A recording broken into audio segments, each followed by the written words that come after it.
Imagine a state that began as a small frontier principality around 1299 and, over generations, became a political engine linking Europe, Asia, and Africa. That was the Ottoman Empire. At its height, it controlled strategic trade routes, key ports, and a mosaic of peoples speaking different languages and practicing different faiths. What made this empire remarkable was not just how much land it conquered, but how long it lasted, roughly 6 centuries of adaptation, conflict, and reinvention. To understand the Ottomans, we need to avoid 2 common myths. First, that they were only conquerors. In reality, they were also administrators and institutional builders. Second, that their history was a simple rise and fall. The more accurate story is expansion, consolidation, repeated crises, selective recovery, and eventual dissolution under modern pressures the imperial system could no longer absorb. This is a story of power, but also of governance, identity, and survival in a rapidly changing world. The Ottoman state emerged in northwestern Anatolia, in a frontier zone where Byzantine authority had weakened and Turkoman groups competed for territory. Osman I, the dynasty's founder, gave the empire its name, but his real legacy was organizational momentum. Early Ottoman rulers turned local warfare into a durable system. They rewarded military followers with land revenues, integrated newly conquered populations into a tax structure, and pushed outward where rival powers were fragmented. Their expansion into the Balkans by the mid-14th century was crucial. It transformed a regional beylik into a transcontinental polity and gave the dynasty access to new manpower, wealth, and strategic depth. This was not accidental conquest. The Ottomans exploited geography, timing, and institutional discipline. They fought hard, but they also governed pragmatically, often preserving local elites and customs when it served stability. The result was a state that could expand without immediately collapsing under the weight of new territories. In 1453, Mehmed II conquered Constantinople, and that moment became the empire's defining pivot. Constantinople was more than a city, it was a symbolic and logistical prize. It had been the seat of the Byzantine Empire, and by taking it, the Ottomans ended a 1,000-year imperial tradition while claiming its political center. Renamed Istanbul over time in broader usage but long officially called Constantinople in many contexts, it became the Ottoman capital and the nerve center of administration, military planning, and commerce. Control of the straits amplified Ottoman influence over Black Sea and Mediterranean exchange, while the city's prestige strengthened dynastic legitimacy. Mehmed did not treat conquest as an endpoint. He worked to repopulate and rebuild the city, attract artisans and merchants, and frame the Ottoman court as heir to universal empire. In practical terms, 1453 gave the Ottomans a capital worthy of their ambitions and a platform for deeper involvement in both European and Middle Eastern politics. As the empire expanded into Arab lands under Suleiman I, Ottoman rulers adopted the title of caliph, reinforcing their claim to leadership within the Sunni Islamic world. Yet the empire was never religiously uniform. It governed Muslims, Christians, and Jews across vast territories, and that required a political technology of coexistence. One key mechanism was the Millet system, where recognized confessional communities managed many internal affairs, including aspects of family and communal law, under imperial supervision. This arrangement was not modern equality, and hierarchy remained real, but it offered a workable framework for ruling diversity at scale. Local autonomy could reduce resistance, stabilize tax collection, and lower administrative costs. At the center, the Sultan's court maintained ultimate authority, but flexibility on the periphery was often the difference between order and revolt. Ottoman governance, in this sense, was less about uniformity and more about layered sovereignty, one empire, many legal and social textures.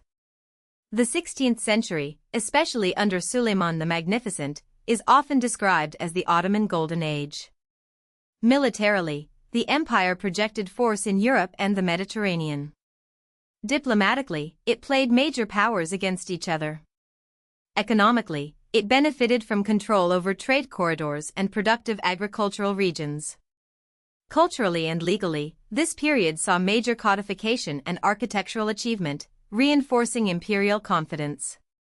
But what made Ottoman power global was its position in networks, not isolation from them. The empire sat at the center of interactions between Europe and the Middle East, influencing war, commerce, and diplomacy across a broad zone. Its institutions were strong enough to mobilize resources, yet flexible enough to absorb local variation. This balance was difficult to maintain, and later generations struggled to preserve it under new geopolitical conditions.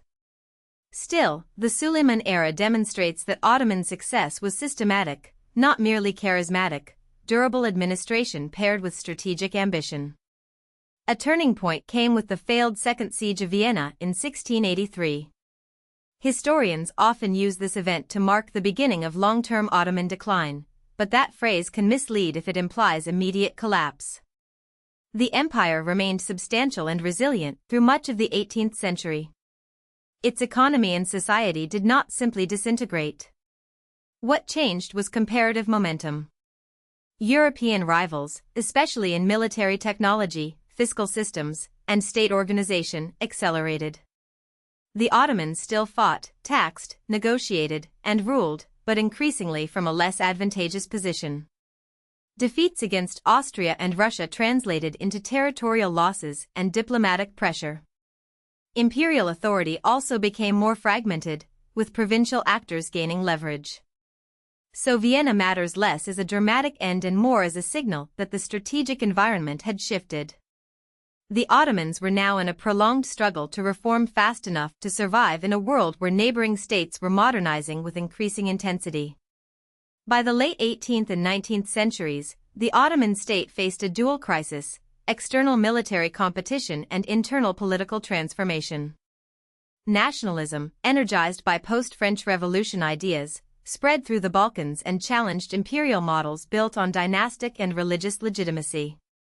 New states emerged as Ottoman control receded in parts of southeastern Europe.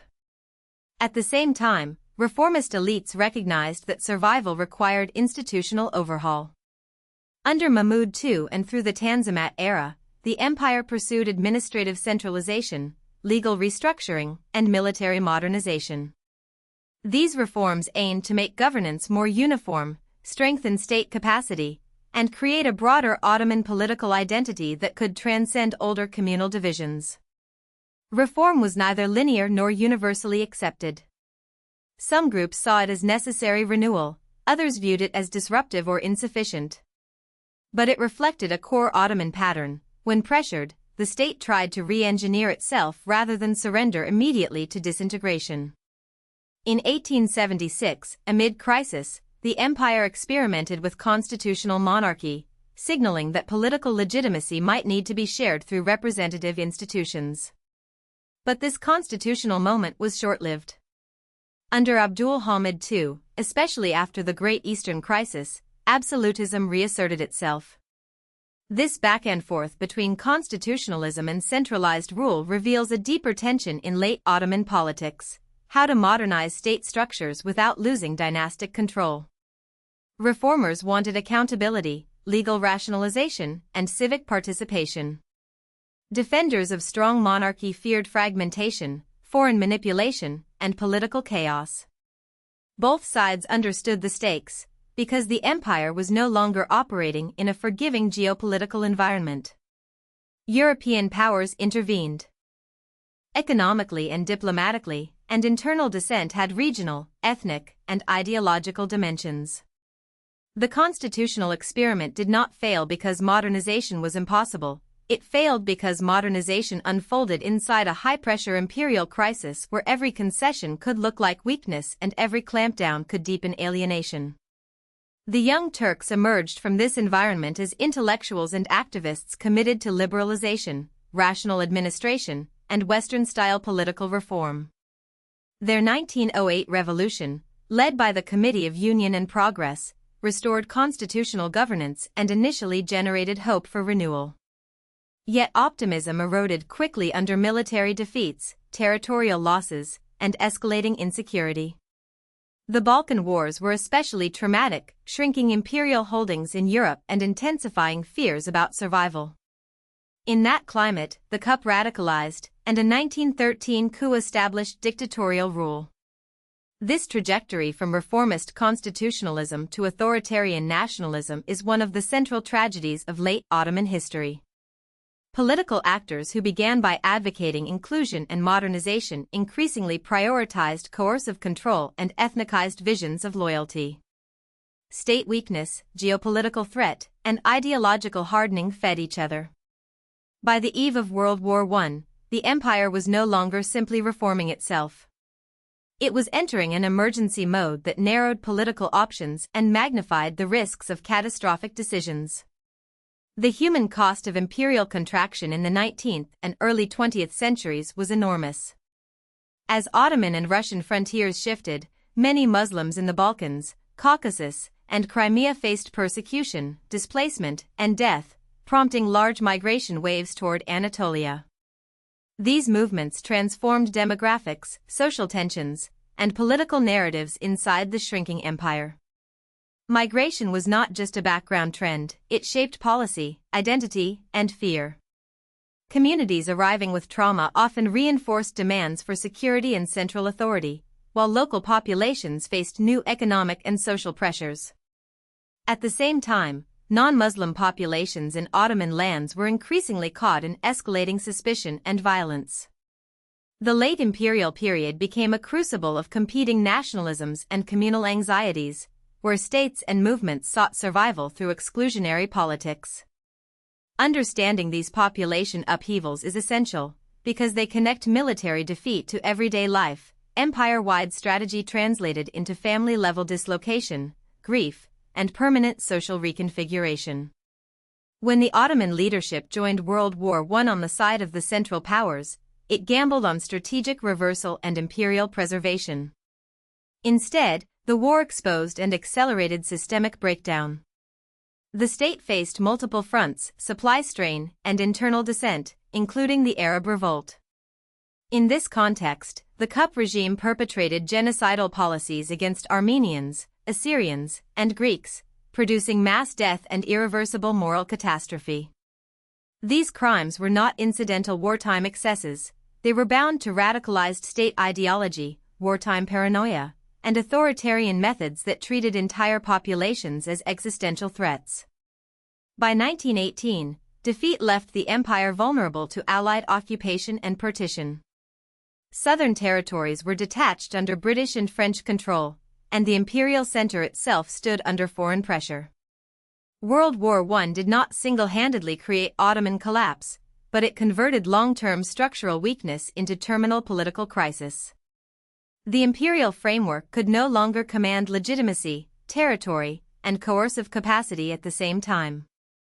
The final chapter opened with resistance. Under Mustafa Kemal Ataturk's leadership, nationalist forces fought the Turkish War of Independence against occupying powers and their local arrangements. This struggle was not an Ottoman restoration, it was a transition to a new political form. In 1922, the sultanate was abolished, ending the dynasty that had ruled for centuries. The Ottoman Empire, as an imperial order, was over. What replaced it was a nation-state project centered on sovereignty, territorial consolidation, and institutional secular modernization. The Ottoman legacy, however, did not disappear.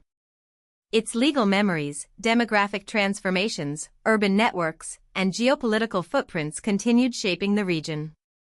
So why does this story still matter? Because the Ottoman experience shows how empires endure through flexibility, how they weaken through comparative stagnation and political fragmentation, and how collapse can produce both renewal and trauma. It is a reminder that state power is never purely military. Legitimacy, administration, identity, and adaptability decide whether a polity survives historical shock. If you found this helpful, please like this video and subscribe for more explainers.